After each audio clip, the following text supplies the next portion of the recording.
तो ये हमारी डीसी सीरीज मोटर है जिसके ये 4 पॉइंट्स हैं, जिसमें एक आर्मेचर वाइंडिंग होगी, दूसरी हमारी सीरीज वाइंडिंग होगी। तो हम पहले कंटिन्यूटी टेस्ट करेंगे और इसके पेयर्स देखेंगे। तो कंटिन्यूटी टेस्ट हमने पहले भी किया है, वैसे ही हम आगे करेंगे। एक पॉइंट रखेंगे, दूसरा पॉइंट इसमें रखेंगे। अभी हमारा ये बीप कर रहा है, मतलब ये हमारी मोटर का एक पेयर है। कोई भी वाइंडिंग आर्मेचर भी हो सकती है, सीरीज भी हो सकती है।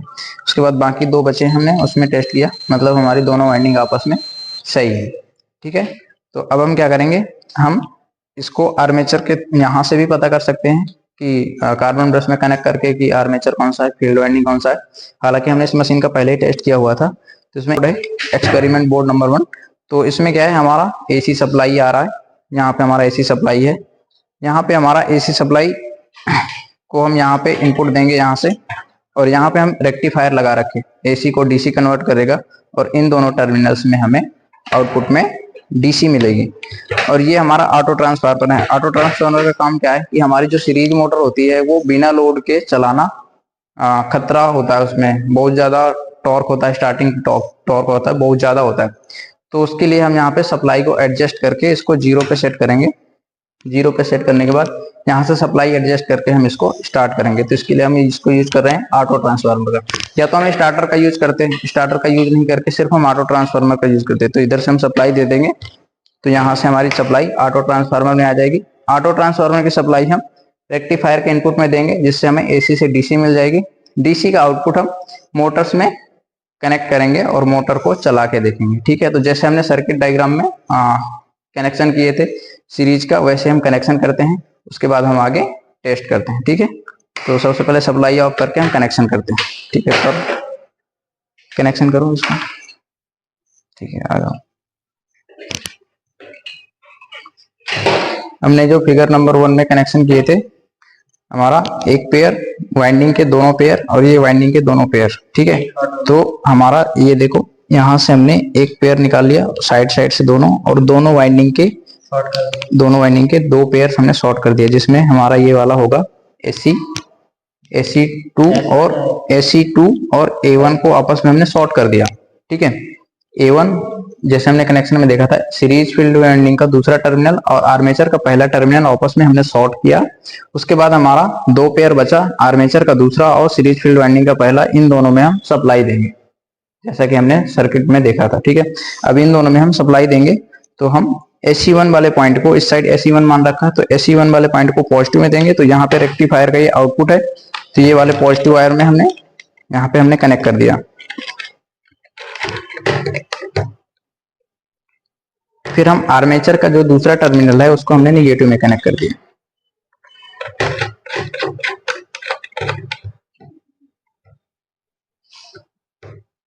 अभी हमारा मोटर का कनेक्शन यहाँ से डीसी आउटपुट के साथ कनेक्ट हो गया। ठीक है, अब हम इसको देंगे, ऑटो ट्रांसफार्मर को सप्लाई देंगे।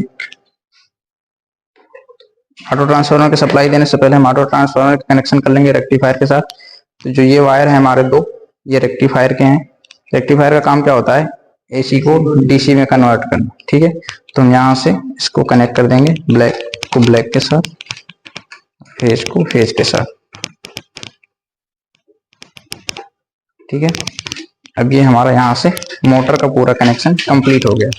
ठीक है, अब हम ऑटो ट्रांसफार्मर को सप्लाई देंगे। सप्लाई हो गया, मोटर का कनेक्शन हो गया। अभी हमारी मोटर चली क्यों नहीं, क्योंकि हमारा जो ये है ये 0 पे सेट है। अब हम इसको धीरे धीरे इंक्रीज करेंगे। मोटर हमारा चलना स्टार्ट हो गई, चल रही। अब एक लोग तुम लोग जाओ सामने से और ऑब्जर्व करो कि रोटेशन की डायरेक्शन कौन सी है।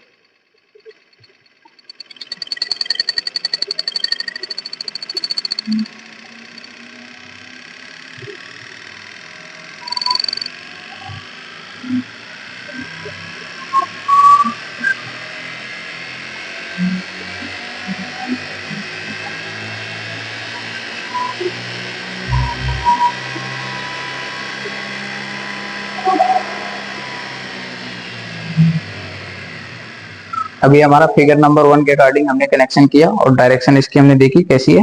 लेफ्ट राइट देखो, क्लॉकवाइज रोटेशन है कि एंटी क्लॉकवाइज। अभी हमारा एंटी क्लॉकवाइज डायरेक्शन में चल रहा है। ठीक है, तो अभी हम सर्किट को अभी हम यहीं से ऑफ कर देते हैं मेन सप्लाई। ठीक है। अभी हमने सर्किट नंबर 1 के अकॉर्डिंग हमने इसका कनेक्शन किया। सर्किट नंबर 2 के अकॉर्डिंग क्या है कि हमारे कनेक्शन सारा सेम है, सिर्फ हमें पोलरिटी चेंज करनी है। तो हमने यहाँ से ऑटो ट्रांसफार्मर की सप्लाई बंद करी और उसके बाद हम इसकी पोलरिटी को हम चेंज कर देंगे। यहाँ से हमने मेन सप्लाई हटा के जो पहले हमारा निगेटिव इसकी हमने यहाँ से पोलरिटी चेंज कर दी।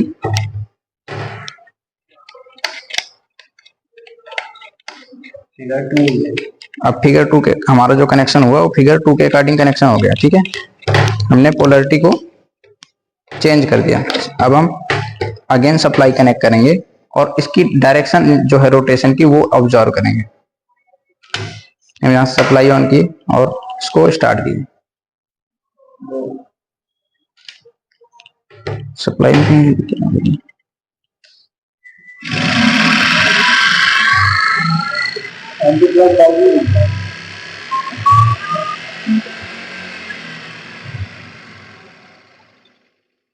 अभी भी जो डायरेक्शन है वो सेम वही डायरेक्शन है जो पहले थी। तो इससे क्या वेरीफाई होता है कि जो हमारा पोलरिटी का इफेक्ट बड़ी मशीनों में नहीं पड़ता। चाहे हम पॉजिटिव को निगेटिव में दे दें, निगेटिव को पॉजिटिव में दे दें, किसी में भी दे दें, तो जो उसका रोटेशन का डायरेक्शन है वो सेम ही होगा। हमने जो पहला कनेक्शन दिया था उसमें भी हमारी एंटी क्लॉकवाइज मोटर घूम रही थी। हमने जो दूसरा कनेक्शन दिया था उसमें भी हमारा एंटी क्लॉकवाइज घूम रहा था। अब हमारा अगला है कि हम फील्ड में किसी भी एक का टर्मिनल चेंज करेंगे, या आर्मेचर का कर ले या सीरीज का कर ले। उससे क्या होगा कि हमारी जो रोटेशन ऑफ डायरेक्शन होगी वो चेंज होगी। अभी हमारी जो रोटेशन ऑफ डायरेक्शन थी वो एंटी क्लॉकवाइज थी। अब हम कनेक्शन चेंज करके देखते हैं कि वो क्लॉकवाइज में कन्वर्ट होती है कि नहीं होती। ठीक है, अभी हमने फिगर नंबर 3 के अकॉर्डिंग कनेक्शन कर दिया है। हम एक्सप्लेन करते हैं। सबसे पहले हमने क्या किया था कि इन दोनों पेयर को आपस में शॉर्ट कर दिया था। इसमें आर्मेचर का दूसरा टर्मिनल, आर्मेचर का सॉरी पहला टर्मिनल और सीरीज वाइंडिंग का दूसरा टर्मिनल शॉर्ट करके हमने साइड से आउटपुट लिया था, जिसमें SE1 था और A2 था। अभी क्या किया है हमने कि इसमें सीरीज का कनेक्शन, सीरीज फील्ड वाइंडिंग को रिवर्स में कनेक्ट कर दिया, क्योंकि हमने देखो यहाँ पे आर्मेचर का जो पहला टर्मिनल है और सीरीज का पहला टर्मिनल आपस में शॉर्ट कर दिया है अकॉर्डिंग नंबर फिगर नंबर 3 के अकॉर्डिंग। ठीक है, और जो आर्मेचर का दूसरा टर्मिनल है और सीरीज का दूसरा टर्मिनल है उनसे हमने सप्लाई दे दी। यहाँ पे सप्लाई हमने DC सप्लाई दे दी, तो इसमें हमने सीरीज फील्ड वाइंडिंग को रिवर्स में कनेक्ट कर दिया। अब हम इसकी रोटेशन की डायरेक्शन देखेंगे, तो हम इसको ऑटो ट्रांसफार्मर को सप्लाई से बढ़ाएंगे धीरे धीरे वोल्टेज। अब हम इसकी डायरेक्शन देखेंगे तो वो अब क्लॉकवाइज होगी। पहले हमारा मोटर किस डायरेक्शन में चलता था, एंटी क्लॉकवाइज। ठीक है, अब हमारा एक लास्ट कनेक्शन और बचा है, तो वो हमारा क्या है, उसमें हम आर्मेचर को चेंज करेंगे। तो हम लास्ट कनेक्शन करते हैं आर्मेचर, फिर उसके बाद चेक करते हैं। ठीक है, चेंज करो कनेक्शन।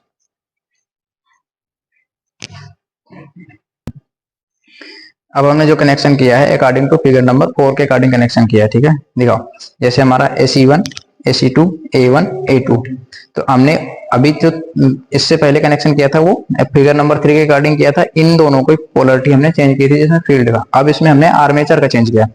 इसमें देखो SE1 के साथ SE2 कनेक्ट है, SE2 के साथ हमारा A2 कनेक्ट है, और A1 से हमने सप्लाई निगेटिव में दे दिया है और SE1 से हमने पॉजिटिव में दे दिया है।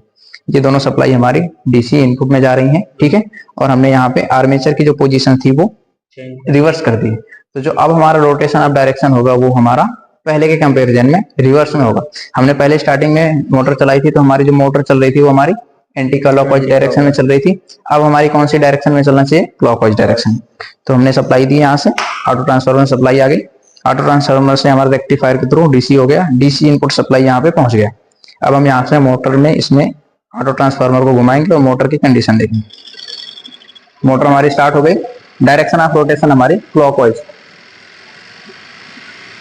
यहाँ से जैसे हम इसकी वोल्टेज जितनी बढ़ाएंगे उतना ही मोटर हमारा स्पीड से चलेगा, जितना कम करेंगे उतना कम हो जाएगा। अब हमारी DC सीरीज मोटर है, तो इसमें क्या है, स्टार्टिंग टॉर्क बहुत ज्यादा हाई होता है, इसलिए हम ऑटो ट्रांसफार्मर की हेल्प लेके इसको हम स्टार्ट कर रहे हैं। ठीक है, तो DC मशीन का स्टार्ट, रन एंड रिवर्स हम चारों कनेक्शन देखे। अब हम इसका एनालिसिस करते हैं बोर्ड में कि हमारा डायरेक्शन ऑफ रोटेशन क्या था। उसके बाद हम इसको पूरा प्रैक्टिकल हमारा कंप्लीट हो गया। ठीक है, इसको बंद कर दो। अभी इसको तुम लोग कर लेना एक बार अभी प्रैक्टिकल। ठीक है, जैसे हमने 4 फिगर बनाए थे बोर्ड में, हमने 4 समझे थे। Figure number 1, figure number 2, figure number 3, figure number 4। Figure number 1 में क्या किया था, हम नॉर्मल सप्लाई दिए थे, पॉजिटिव और नेगेटिव। ठीक है, हमने फिगर नंबर 2 में क्या किया था, पॉजिटिव को निगेटिव किया था और निगेटिव को पॉजिटिव किया था। ठीक है, फिगर नंबर 3 में क्या किया था हमने, सीरीज को रिवर्स डायरेक्शन, सीरीज की जो सप्लाई थी वो चेंज कर दी थी। ठीक है, फिगर नंबर 4 में क्या किया था हमने, आर्मेचर की जो सप्लाई थी वो चेंज कर दी थी।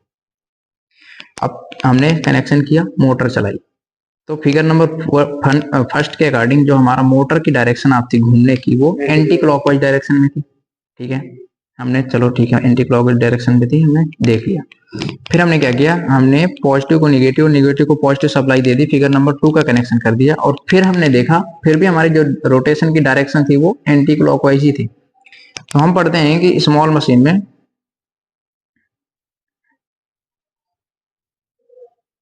अगर उसमें हम पॉजिटिव और निगेटिव देते हैं और निगेटिव और पॉजिटिव कर देते हैं तो जो उनकी डायरेक्शन होती है वो चेंज हो जाती है। वो इसलिए हो जाती है कि जो उसमें फील्ड होती है वो परमानेंट मैग्नेट टाइप में होती है, पर जो हमारी बड़ी मशीन में होती है वो फील्ड वाइंडिंग होती है, वो वाइंडिंग के रूप में होती है। तो उसमें हमें पोलरिटी का कोई इफेक्ट नहीं पड़ता। ये हम चीजें हमने प्रूव की, क्योंकि हमने देखो यहाँ पे सप्लाई पॉजिटिव निगेटिव दी, जस्ट रिवर्स करके हमने सप्लाई दिया, पर हमारी जो रोटेशन की डायरेक्शन थी वो कांस्टेंट ही रही, एंटी क्लॉकवाइज ही रही, वो चेंज नहीं हुई। तो हमारा इससे ये प्रूव होता है कि बड़ी मशीनों में पोलरिटी का कोई इफेक्ट नहीं पड़ता। ठीक है, फिर हमने एक कॉन्सेप्ट पढ़ा है कि सीरीज को चेंज कर दें या आर्मेचर को चेंज कर दें तो हमारी जो रोटेशन की डायरेक्शन है वो चेंज हो जाती है। तो इसमें हमने आर्मेचर को फिक्स रखा है और हमने सीरीज को चेंज कर दिया, तो हमारी जो डायरेक्शन ऑफ रोटेशन है वो क्लॉकवाइज हो गई। सेम हमने अगली वाली में हमने सीरीज फील्ड वाइंडिंग को फिक्स रखा है अकॉर्डिंग टू फिगर नंबर 1 के अकॉर्डिंग, और हमने आर्मेचर वाइंडिंग को चेंज कर दिया है, तो जो हमारी डायरेक्शन है रोटेशन की वो चेंज हो गई। तो हम ये भी हमारा प्रूव हो गया कि सीरीज या आर्मेचर किसी दोनों किन्हीं दोनों में से एक चीज को हम अगर चेंज कर देते हैं तो जो हमारी रोटेशन की डायरेक्शन है वो हमारी चेंज हो जाती है। हमने एनालिसिस किया थ्योरी में, हमने प्रैक्टिकली वहां पे करके देखा मशीन में, उसके बाद हमने जो टेबल बनाई थी उसके अकॉर्डिंग नोट किया हमने ऑब्जर्व करने के बाद, और उसके बाद हमने ये सारी चीजें वेरीफाई की। तो जो हमारा किसी सीरीज मोटर को start, run and reverse direction था, जो भी था प्रैक्टिकल हमारा ओवरऑल पूरा कंप्लीट हो गया। ठीक है।